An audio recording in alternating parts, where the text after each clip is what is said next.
ఈరోజు చివరి బాలానందం మాకు ఆనందకరమైన రోజు. అందరూ ఎల్కేజీ పేరెంట్స్, ఎస్ఆర్పి పేరెంట్స్ అందరూ చాలా నిండుగా ఉన్నారు. చివరి వరకు ఉంటారని అనుకుంటున్నాం. ఎందుకంటే వాళ్ళకి స్టేజ్ మీద రావడానికి టైం పడుతుంది. టీచర్స్ మేకప్ వేసి వాళ్ళు ఇక్కడ నిలబడి ఉండడమే చిన్నారి అద్భుతం కదా. So please wait till the end of the programme.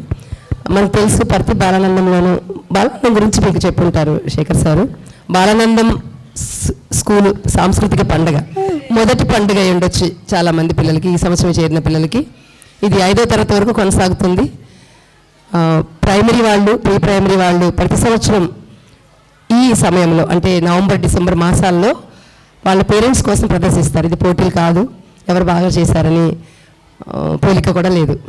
ఎందుకంటే ఇప్పుడు చేయలేని వాళ్ళు నెక్స్ట్ ఇయర్ చేస్తారు. There is always a hope for us. అందుకని పిల్లలు కొంచెం మంది ఇక్కడ ఏడుస్తూ ఉంటే కొంతమంది చాలా బాగా ఎంజాయ్ చేస్తున్నారు. అందుకని ఎంజాయ్ చేసే పిల్లలు వాళ్ళు కూడా పిల్లలే. ఏడ్చే పిల్లలు ఎక్కడో అమ్మ నాన్న చూసుకుంటూ వాళ్ళ మీద దిగులు ఉంటుంది కదా. అసలు వాళ్ళు ఇక్కడ ధైర్యంగా నిలబడడమే చాలా గొప్ప విషయం. మనం నిలబడ్డాం అంత చిన్న వయసులో కాదు కదా. సో ఈ సాంస్కృతిక పండుగ ఎందుకనంటే ప్రతిరోజు వాళ్ళు అసెంబ్లీ చేస్తారు. ఎందుకన్నా బాగా చేస్తారు చెప్పాలంటే. ప్రాప్స్ ఏమి ఉండవు కానీ వాళ్ళు యూనిఫామ్ కూడా లేదనుకోండి ఎల్కేజీ యూకేజీ వాళ్ళకి ప్రతిరోజు ఇక్కడ అసెంబ్లీ జరుగుతుంది. ఒకరోజు టీచర్ చేస్తారు, టీచర్స్ అందరూ కలిసి నాటికలు చేస్తారు. పిల్లలు ప్రతిరోజు ఒక సెక్షన్ వాళ్ళు ఎల్కేజీ నుంచి కానీ యూకేజీ నుంచి కానీ వాళ్ళు నేర్చుకున్న ఆ వారంలో నేర్చుకున్న పాటలు, పద్యాలు, చిన్న చిన్న డ్రామాలు, చిన్న చిన్న ఎక్స్పెరిమెంట్స్ కూడా చేస్తూ ఉంటారు. సో దాని కొనసాగింపుగా పేరెంట్స్ కూడా ఒకసారి చూపిస్తే బాగుండు.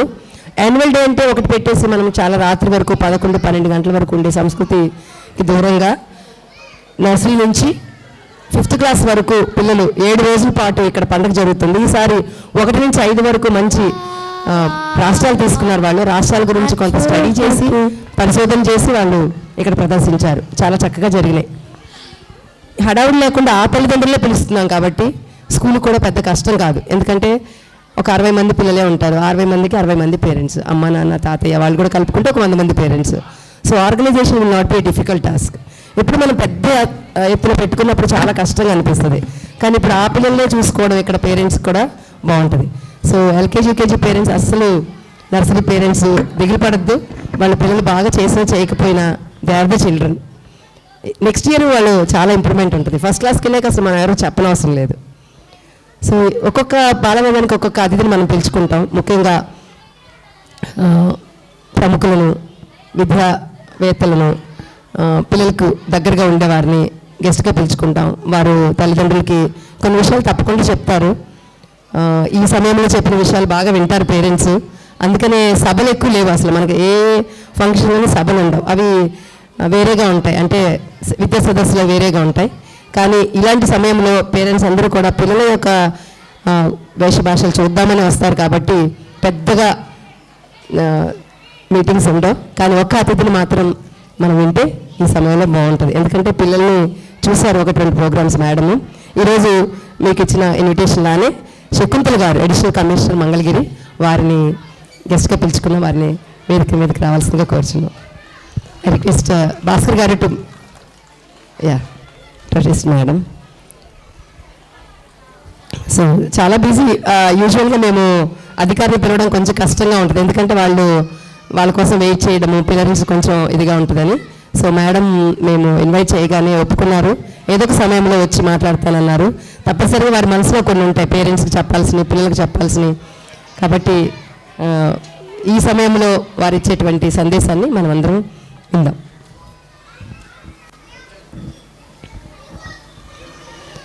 ఇంకా 6-7 ప్రోగ్రామ్స్ ఉన్నాయండి. అవి అయిపోయేంత వరకు మీరు తప్పనిసరిగా ఉండాలి. టీచర్స్ అందరూ చాలా కష్టపడ్డారు. దీని వెనక చాలా శ్రమ ఉంది. నమస్తే మేడం.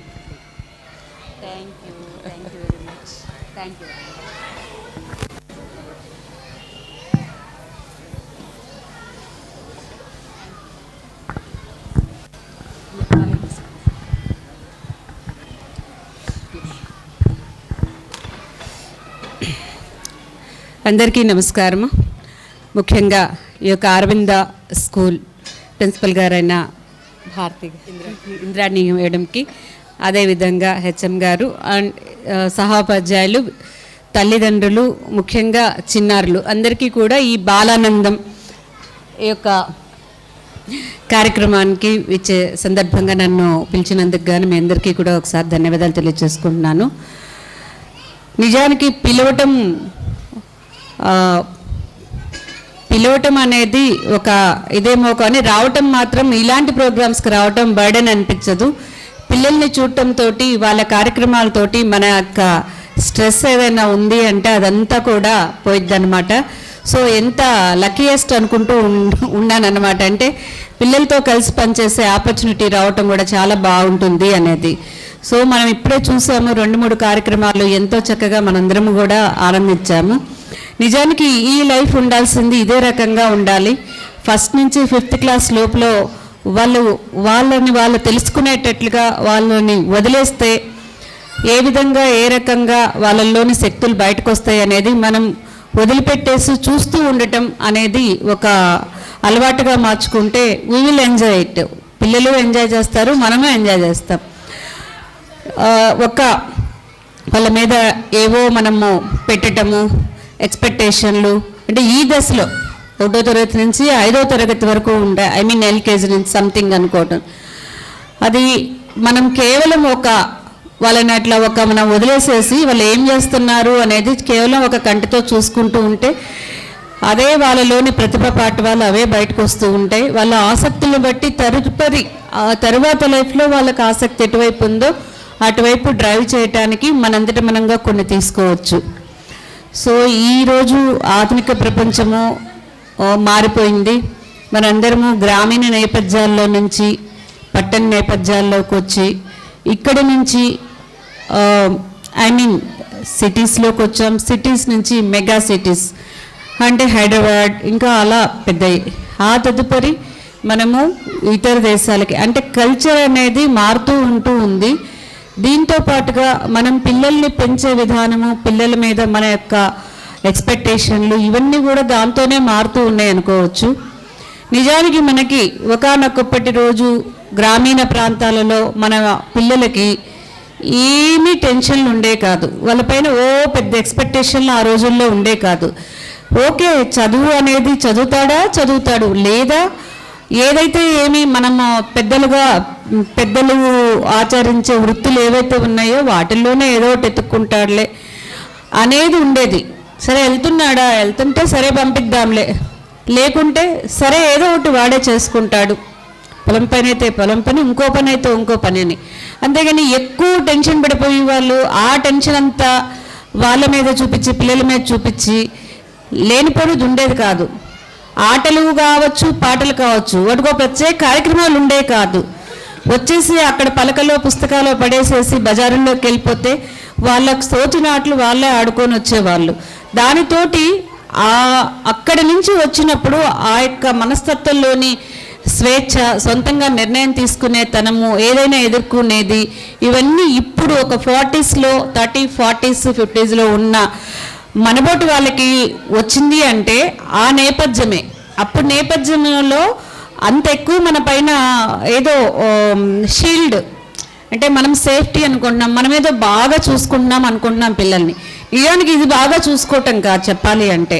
అప్పుడు ఎట్లయితే మనల్ని పెంచారో అదే బాగా చూసుకోవటం. అప్పుడేమి మన పైన ఏ రకమైన వీళ్ళు ఎంసెట్టే రావాలి, ఇది IITనే రావాలి, లేకపోతే మా అబ్బాయి ఖచ్చితంగా నెలకొక ఇంత ప్యాకేజీలో రావాలని 5వ తరగతి నుంచో 6వ తరగతి నుంచో మనం టెన్షన్లు పెట్టుకొని వాళ్ళకి టెన్షన్లు పెట్టేది ఏదీ లేదు.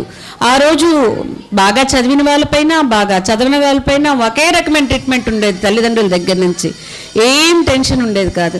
సో ఏం సాధిస్తున్నాం, ఏం పెరుగుతున్నాం మనం అంటే ఇదంతా ఎందుకు వచ్చిందంటే నేపథ్యాలు మారిపోవటము, మన ఎక్స్పెక్టేషన్స్ మారిపోవటం, మన చూపు ఎప్పటికీ ఇంకా ఇంకా ఇంకా అనే దశలోకి వెళ్ళటం. సో ఇప్పటికైనా ఒక రకంగా మనం కొంచెం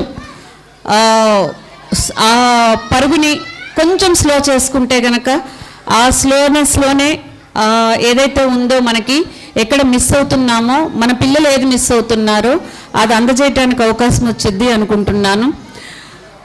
ఇది అంతా కూడా మనకు మనం తెలుసుకుంటూ కొంచెం కొంచెం అప్పుడప్పుడు జపాన్లో ఇప్పుడు ఒక మియా వాకింగ్ అని చెప్పేసి ఒకటి పద్ధతి వచ్చింది. అంటే మనం పార్క్స్ డెవలప్ చేసేటప్పుడు ఈ మియా వాకింగ్ అనే పదం ఒకటి అందుబాటులోకి వచ్చినప్పుడు ఏంటి మియా వాకింగ్ అంటే, మనము పొద్దున్నే వాకింగ్ చేస్తాం కదా, వాకింగ్ చేయాలి.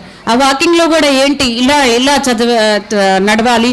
బ్రిస్క్ వాకింగ్ అయితే ఇంకా ఎక్కువ రిజల్ట్స్, ఇంకా అలా వింటుంటాం మామూలుగా. కాదు, మియా వాకింగ్ అంటే ఆరాంగా చిన్నగా అట్లా చెట్లు ఇలా ఎత్తుగా అటు ఇటు ఉంటే ఆ మధ్యలో నుంచి మనం ఆలోచించుకుంటూనో మనం స్లోగా నడుచుకుంటూనో వెళ్ళటం అన్నమాట. అది మియా వాకింగ్ అని. అంటే slowness is also one of the concept ఇప్పటి రోజుల్లో. సో ఇది మనం ఒక్కసారి మనం తెలుసుకుంటే, మనం ఎక్కడ పరుగులు పెట్టుకుంటూ మన పిల్లల్ని మనం పరుగు పెట్టే పిల్లల్ని వాళ్ళు వచ్చిన దానికి, వాళ్ళు పెరుగుతున్న దానికి, వాళ్ళని పెన్షన్లు పరుగులు పెట్టమంటున్నా, అది కొంచెం తగ్గిద్ది. సో ఎనీహో ఈరోజు ఒక మంచి కార్యక్రమంలో పాల్గొన్నాం. ఇందాక కూడా పిల్లల్ని చూసినప్పుడు చేసేవాడే కాదు, మనం చేసేవాడు బాగా చేస్తున్న పిల్లాడినో డ్యాన్స్ చూస్తే ఎంత హ్యాపీ ఫీల్ అయ్యామో, ఆడొకడు దాంట్లో అందుకోలేక ఆడేదో మిస్ అయ్యాడు, మర్చిపోయాడు అంటాడు, బెరుకుతోటి ఇట్లా చూస్తుంటే వాడిని చూసినా అంతే ఫీల్ అయ్యాము, అంతే హ్యాపీనెస్ వచ్చింది. సో అక్కడ ఎందుకు అంత హ్యాపీనెస్ వచ్చిందంటే, ఆ పిల్లలు అనేవాళ్ళు స్వచ్ఛమైన వాళ్ళు, వాళ్ళపైన ఎటువంటి ఏమీ లేవు, వాళ్ళ లోపల లేదు నన్ను నేను ప్రొజెక్ట్ చేసుకోవాలి, నేను బాగా గొప్ప అనిపించుకోవాలనేది వాళ్ళ పిల్లల్లో ఏదీ లేదు. ఆ అమాయకత్వము, ఆ పిల్లల యొక్క స్వచ్ఛత నేచరే మనకు ఆనందాన్ని ఇచ్చింది. సో అలాంటి స్వచ్ఛతని మనం కాపాడుతాము అని వాళ్ళకు ఒక మాట ఇవ్వటానికి ఇది ఒక అవకాశంగా తీసుకుందాం. మరి బాలానంద కార్యక్రమం అనేది మనం ప్రతి సంవత్సరం కూడా నిర్వహించుకుంటూ అనేక స్కూల్స్ మధ్యలో ఒక పార్ట్గా కూడా జరుగుతూ ఉంటుంది.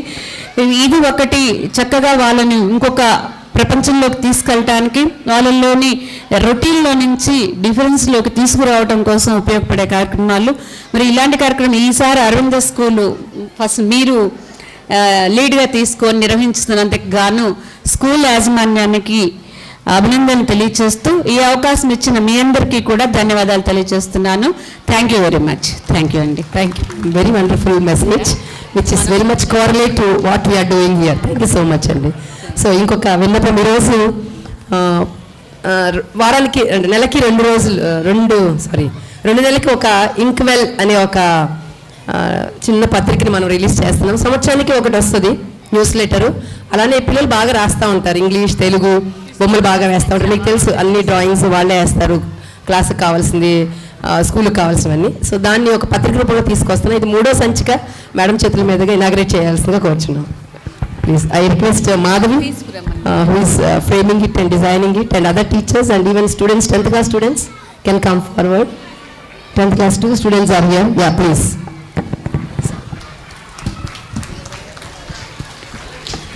So, పిల్లలు వాళ్ళు రాసినటువంటి స్కూల్లో రాసినటువంటి, ఇంటి దగ్గరికి ఇచ్చితే వాళ్ళు గూగుల్లో రాసింది కాదండి, స్కూల్లో రాసినటువంటి వాటిని చక్కగా డిజైన్ చేసి బుక్ రూపంలో తీసుకొస్తున్నాం. ఇది 2 నెలలకు ఒక పత్రిక తీసుకొని వస్తున్నాం. ప్రతిరోజు ఫేస్బుక్లో మాకు టీచర్ రాసింది, దీని ముఖ చిత్రం సురేష్ గారు తీసింది. సురేష్ గారు ఆల్సో ప్లీజ్ కమ్. ఇది పిల్లలు సొంతగా రాసినవి. వాళ్ళకు ఒక రెస్పెక్ట్ ఇవ్వడానికి వాళ్ళ రచనలకి లైబ్రరీ కాపీగా మేము తీస్తున్నాము. ప్రతిరోజు 4 పేపర్స్ మనకి ఫేస్బుక్లో వస్తాయి. పిల్లలు రాసింది, టీచర్స్ రాసింది, ఎడిటోరియల్, ఎడ్యుకేషన్ గురించి ప్రతిరోజు 365 డేస్ వస్తాయి. ఇవి కాకుండా ఇలాంటి పుస్తకాలు ప్రతి స్కూల్లోనూ రావాలనే ఉద్దేశంతో మాధవి, ద్వారకా టీచర్, ఇటువంటి వాళ్ళు, తెలుగు డిపార్ట్మెంట్ వాళ్ళు, వీళ్ళందరూ కూడా పూనుకొని ఈ పుస్తకాలను తీసుకుని వస్తున్నారు. పిల్లలు రాయించండి, తప్పులున్నా పర్వాలేదు, రాస్తూ ఉంటే వాళ్ళలో చాలా పదును పెరుగుతుంది, ఆలోచన పెరుగుతుంది. చదవడం, రాయడం 2 సైమల్టేనియస్గా పెరగాలి. సొంతగా రాయడం, చూసి రాయడం కాదు, సొంతగా రాయడం. 1వ తరగతి నుంచి కూడా పిల్లలు సొంతగా రాయడానికి టీచర్ అవకాశాలు ఇస్తున్నారు. దాన్ని మీరు పేరెంట్స్గా కూడా తప్పులు వచ్చినాయి, తప్పులు అని అనుకోకుండా మీరు యాక్సెప్ట్ చేయండి.